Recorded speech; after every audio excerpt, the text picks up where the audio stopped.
ದಕ್ಷಿಣ ಕನ್ನಡ ಜಿಲ್ಲೆಯ ರಾಷ್ಟ್ರೀಕೃತ ಖಾಸಗಿ ಸ್ಥಳೀಯ ಬ್ಯಾಂಕ್ಗಳು ನಬಾರ್ಡ್ ಮತ್ತು ಇತರೆ ಸರ್ಕಾರಿ ಇಲಾಖೆಗಳ ಸಂಯುಕ್ತ ಆಶ್ರಯದಲ್ಲಿ ಇಂದು ಬೆಳಿಗ್ಗೆ ಬಂಟ್ವಾಳದ ಬಂಟರ ಭವನದಲ್ಲಿ ಜಿಲ್ಲಾ ಮಟ್ಟದ ಸಾಲ ಸಂಪರ್ಕ ಕಾರ್ಯಕ್ರಮ ಮತ್ತು ಕೇಂದ್ರ ಸರ್ಕಾರದ ವಿವಿಧ ಯೋಜನೆಗಳ ಮಾಹಿತಿ ಕಾರ್ಯಾಗಾರ ನಡೆಯಿತು.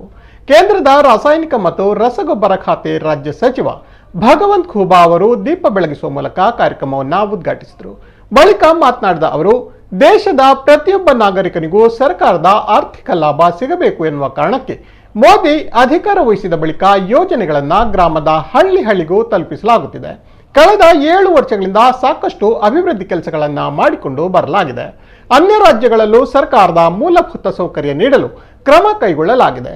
ಜಮ್ಮು ಕಾಶ್ಮೀರ, ಅಸ್ಸಾಂನಲ್ಲೂ ಇದೀಗ ಅಭಿವೃದ್ಧಿಯ ಶಕೆ ಆರಂಭವಾಗಿದೆ ಎಂದು ಅಲ್ಲಿನ ಜನರೇ ಹೇಳುತ್ತಿದ್ದಾರೆ. ದೇಶ ಅಭಿವೃದ್ಧಿ ಆಗಬೇಕಾದರೆ ಎಲ್ಲರಿಗೂ ಶಿಕ್ಷಣ ನೀಡುವ ಅಗತ್ಯವಿದೆ. ಬ್ಯಾಂಕಿಂಗ್ ಸಾಲ ಸೌಲಭ್ಯ ಮನೆ ಮನೆಗೆ ತಲುಪಬೇಕು, ಸರ್ಕಾರಿ ಯೋಜನೆಗಳು ಸಿಗುವಂತಾಗಬೇಕು ಎಂದು ಖೂಬಾ ಅಭಿಪ್ರಾಯಪಟ್ಟರು. ಈ ಸಂದರ್ಭ ಸಚಿವ ಭಗವಂತ್ ಖೂಬಾ ಮತ್ತು ದಕ್ಷಿಣ ಕನ್ನಡ ಜಿಲ್ಲಾ ಕೇಂದ್ರ ಸಹಕಾರಿ ಬ್ಯಾಂಕಿನ ಅಧ್ಯಕ್ಷ ಎಂ.ಎನ್. ರಾಜೇಂದ್ರ ಕುಮಾರ್, ಸಂಸದ ನಳಿನ್ ಕುಮಾರ್ ಕಟೀಲ್ ಅವರನ್ನ ಸನ್ಮಾನಿಸಿ ಗೌರವಿಸಲಾಯಿತು. ನಳಿನ್ ಕುಮಾರ್ ಕಟೀಲ್ ಮಾತನಾಡಿ, ನಮ್ಮದು ಬ್ಯಾಂಕಿಂಗ್ ಕ್ಷೇತ್ರದ ತವರೂರು.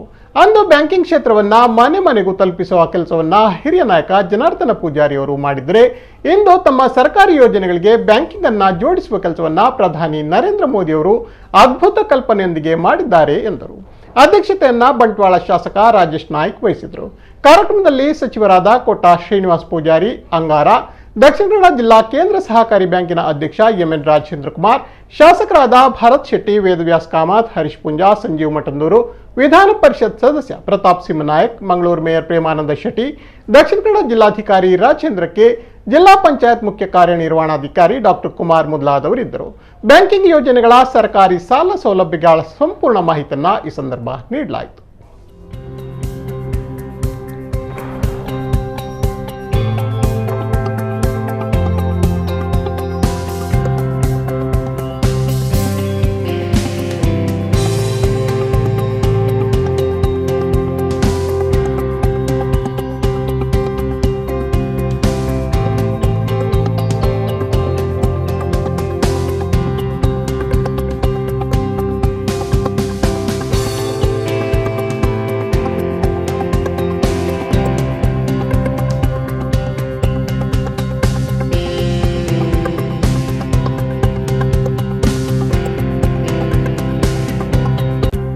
ಇಡೀ ಭಾರತ, ಅಖಂಡ ಭಾರತ ಎಲ್ಲ ಸೌಕರ್ಯಗಳಿಂದ ಅಭಿವೃದ್ಧಿ ಹೊಂದುತ್ತಿರುವ ಸಂದರ್ಭದಲ್ಲಿ ಭಾರತದಲ್ಲಿ ನೆಲೆಸಿರುವಂಥ 135 ಕೋಟಿ ಜನರ ನಾಗರಿಕರ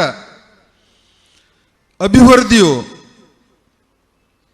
ಅವರ ಆರ್ಥಿಕ ಏಳಿಗೆಯು, ಅವರ ಶಿಕ್ಷಣದ ಏಳಿಗೆಯು ಮತ್ತು ಸಾಮಾಜಿಕ ಏಳಿಗೆಯು ಕೂಡ ಅಷ್ಟೇ ಮಹತ್ವದಾಗಿದೆ. ಕೇವಲ ಒಂದು ದೇಶ ಅಭಿವೃದ್ಧಿ ಆಗಬೇಕಾದ್ರೆ ಮೂಲಭೂತ ಸೌಕರ್ಯಗಳ ಸಂಪೂರ್ಣ ಅಭಿವೃದ್ಧಿ ಆಗಿದ್ರೆ ಮಾತ್ರ ಆ ದೇಶ ಅಭಿವೃದ್ಧಿ ಅಂತ ಅಲ್ಲಿಕ್ಕೆ ಸಾಧ್ಯ ಇಲ್ಲ. ಆ ದೇಶದಲ್ಲಿ ವಾಸ ಮಾಡುತ್ತಿರುವ ಪ್ರತಿಯೊಬ್ಬ ನಾಗರಿಕನ ಜೀವನ ಸ್ತರವು ಎತ್ತರಕ್ಕೆ ಏರಬೇಕು ಅಂದಾಗ ಮಾತ್ರ ಆ ದೇಶ ನಿಜವಾದಂಥ ಅಭಿವೃದ್ಧಿ ಹೊಂದಿದೆ ಅನ್ನುವಂತೆಲ್ಲ ಅನಿಸ್ಕೊಳ್ಳಿಕ್ಕೆ ಅದು ಯೋಗ್ಯವಾಗ್ತದೆ. ಆ ನಿಟ್ಟಿನಲ್ಲಿ ಮಾನ್ಯ ಪ್ರಧಾನಮಂತ್ರಿಗಳು ಸನ್ಮಾನ್ಯ ಶ್ರೀ ನರೇಂದ್ರ ಮೋದಿಯವರು ದೇಶದಲ್ಲಿರುವಂತಹ ನಾನಾ ಧರ್ಮಗಳು, ನಾನಾ ಜಾತಿಗಳು, ನಾನಾ ಪಂಗಡಗಳು, ನಾನಾ ಭಾಷಿಕರು, ನಾನಾ ಕ್ಷೇತ್ರದಲ್ಲಿ ವಾಸಿಸುತ್ತಿರುವಂಥ ನಾಗರಿಕರು ಭೇದ ಭಾವ ಮಾಡಲಾರ್ದನೆ ಪ್ರತಿಯೊಬ್ಬ ನಾಗರಿಕ, ಅದು ವಿಶೇಷವಾಗಿ ಬಡವರು, ಮಹಿಳೆಯರು, ದೀನರು, ದಲಿತರು, ಹಿಂದುಳಿದವರು, ಕೃಷಿಕರು, ಯುವಕರು, ಯುವತಿಯರು, ಎಲ್ಲ ವರ್ಗದವರಿಗೆ ಸುಮಾರು 146 ಯೋಜನೆಗಳ ರೂಪುಗೊಂಡು ಕೇವಲ ಸರ್ಕಾರದ ಕರ್ತವ್ಯ ಯೋಜನೆಗಳ ರೂಪುಗೊಳಿಸುವುದಕ್ಕೆ ಮಾತ್ರ ಸೀಮಿತವಾದಂಥದ್ದು ನಮ್ಮ ನರೇಂದ್ರ ಮೋದಿಯವರ ಸರ್ಕಾರದಲ್ಲ ಬಂಧುಗಳೇ. ನರೇಂದ್ರ ಮೋದಿಯವರ ಸರ್ಕಾರ ಒಂದು ಕಾರ್ಯಕ್ರಮವನ್ನು ರೂಪಿಸಿದ ಮೇಲೆ ಇಲಾಖೆಯ ಅಧಿಕಾರಿಗಳನ್ನು, ಜನಪ್ರತಿನಿಧಿಗಳನ್ನು, ಜನರ ಸಹಭಾಗಿತ್ವದಿಂದ, ಎಲ್ಲರ ಒಂದು ಸಹಭಾಗಿತ್ವದಿಂದ ನರೇಂದ್ರ ಮೋದಿಯವರ ಸರ್ಕಾರದ ಕಾರ್ಯಕ್ರಮಗಳು, ಯೋಜನೆಗಳು ಇವತ್ತು ಪ್ರತಿಯೊಬ್ಬ ದೇಶದ ಮನೆ ಬಾಗಿಲಿಗೆ ಮುಟ್ಟಿದ್ದರ ಪರಿಣಾಮವಾಗಿ ಇವತ್ತು ಸುಮಾರು ದೇಶದಲ್ಲಿ 80 ಕೋಟಿ ಜನರು ನರೇಂದ್ರ ಮೋದಿ ಅವರ ಸರ್ಕಾರದ ಲಾಭಗಳನ್ನು ಪಡೆದು ಲಾಭಾರ್ಥಿಗಳಾಗಿದ್ದಾರೆ ಬಂಧುಗಳೇ. ಅಕ್ಷರ ಜ್ಞಾನವನ್ನೇ ಬಲ್ಲದೇ ಇರತಕ್ಕಂಥವನು ಸಮೇತ, ಕಾಲಿಗೆ ಚಪ್ಪಲ್ ಹಾಕಲಿಕ್ಕೆ ಬಾರದೇ ಇರತಕ್ಕಂಥವನು, ಸರಿಯಾಗಿರ್ತಕ್ಕಂಥ ಬಟ್ಟೆಯನ್ನು ಹಾಕಲಿಕ್ಕೆ ಇಲ್ಲದೇ ಇರತಕ್ಕಂಥವನು, ಸರಕಾರಿ ಬ್ಯಾಂಕ್ಗಳ ಒಳಗೆ ಹೋಗಬಹುದು ಅಂತ ತೋರಿಸಿದವರು ಯಾರಾದರೂ ಇದ್ರೆ ಈ ಜಿಲ್ಲೆಯ ಜನಾರ್ದನ ಪೂಜಾರಿಯವರು ಸಾಲ ಮೇಳದ ಮುಖಾಂತರ. ಯಾಕೆ ಕೇಳಿದ್ರೆ ಈ ಜಿಲ್ಲೆ ಆಗ 5 ಬ್ಯಾಂಕ್ಗಳ ಕ್ಷೇತ್ರ ನಿರ್ಮಾಣ ಮಾಡಿರ್ತಕ್ಕಂಥ ಕ್ಷೇತ್ರ, ಬ್ಯಾಂಕಿಗಳ ಕಾಶಿ ದಕ್ಷಿಣ ಕನ್ನಡ ಜಿಲ್ಲೆ, ತವರೂರು ನಮ್ಮದು. ಹಾಗಾಗಿ ಅದ್ಭುತವಾಗಿರ್ತಕ್ಕಂಥ ಬ್ಯಾಂಕ್ಗಳ ಕೊಡುಗೆಯನ್ನು ಕೊಟ್ಟ ಜಿಲ್ಲೆ ದಕ್ಷಿಣ ಕನ್ನಡ ಜಿಲ್ಲೆ. ಹಾಗಾಗಿ ದಕ್ಷಿಣ ಕನ್ನಡ ಜಿಲ್ಲೆಯ ಬ್ಯಾಂಕಿಂಗ್ ವ್ಯವಹಾರಗಳು ಅದ್ಭುತವಾಗಿರ್ತಕ್ಕಂಥದ್ದು. ಆಗ ನರೇಂದ್ರ ಮೋದಿಯವರೊಂದು ಕನಸು ಕಂಡರು, ಈ ದೇಶದ ಸಾಮಾನ್ಯ ವ್ಯಕ್ತಿಯ ಕೈಯಲ್ಲೂ ATM ಕಾರ್ಡ್ಗಳಿರಬೇಕು. ಈ ದೇಶದ ಒಬ್ಬ ಬಡ ನಿರಕ್ಷರ ಕುಕ್ಷಿಯು ಬ್ಯಾಂಕಿಗೆ ಹೋಗಿ ವ್ಯವಹಾರಗಳನ್ನು ಕಲಿಬೇಕು ಅನ್ನತಕ್ಕಂಥ ಚಿಂತನೆಯನ್ನು ಮಾಡಿದರು. ಮೊದಲ ಬಾರಿಗೆ ಈ ದೇಶದಲ್ಲಿ ಜನ್ಧನ್ ಅಕೌಂಟನ್ನು ತೆರೆಯುವುದರ ಮುಖಾಂತರ ಹಳ್ಳಿಯಲ್ಲಿರ್ತಕ್ಕಂಥ ಮಹಿಳೆಯರನ್ನು ಬ್ಯಾಂಕಿಂಗ್ ಕ್ಷೇತ್ರದೊಳಗೆ ತಗೊಂಡು ಹೋದವರು ಅದು ನರೇಂದ್ರ ಮೋದಿಯವರು. ಒಂದು ಅದ್ಭುತವಾಗಿರ್ತಕ್ಕಂಥ ಪರಿಕಲ್ಪನೆ. ಅತಿ ಹೆಚ್ಚು ಬ್ಯಾಂಕುಗಳು ನಮ್ಮ ಜಿಲ್ಲೆಯಲ್ಲಿತ್ತು. ಎರಡನೇದು DCC ಬ್ಯಾಂಕ್ ಮತ್ತು ಇಲ್ಲಿರ್ತಕ್ಕಂಥ ಕೋಆಪರೇಟಿವ್ ಸೆಕ್ಟರ್ ಅದ್ಭುತವಾಗಿರ್ತಕ್ಕಂಥ ಕಾರ್ಯ ಮಾಡಿದ್ರಿಂದ 80% ಇತ್ತು. ಹಾಗಾಗಿ ದೇಶದಲ್ಲೇ ಜನ್ಧನ್ ಅಕೌಂಟನ್ನು 1 ತಿಂಗಳಲ್ಲಿ 100 ಅಕೌಂಟನ್ನು 100% ದಕ್ಷಿಣ ಕನ್ನಡ ಜಿಲ್ಲೆ ಮಾಡಿತು. 100% ಮಾಡಿತು. ನನಗನಿಸಿದ ಮಟ್ಟಿಗೆ ಇತ್ತೀಚಿನ ವರ್ಷಗಳಲ್ಲಿ ಇಷ್ಟೊಂದು ಅದ್ಭುತವಾದಂಥ ಸಮಾರಂಭ ಮತ್ತು ಜನಪರವಾದ ಸಮಾರಂಭವನ್ನು ನಾನು ನೋಡಿದ್ದಿಲ್ಲ. ಇದು ಇತ್ತೀಚಿನ ವರ್ಷಗಳು ಇದು ಪ್ರಥಮ ಅಂತ ನಾನು ಅಂದ್ಕೊಂಡಿದ್ದೇನೆ.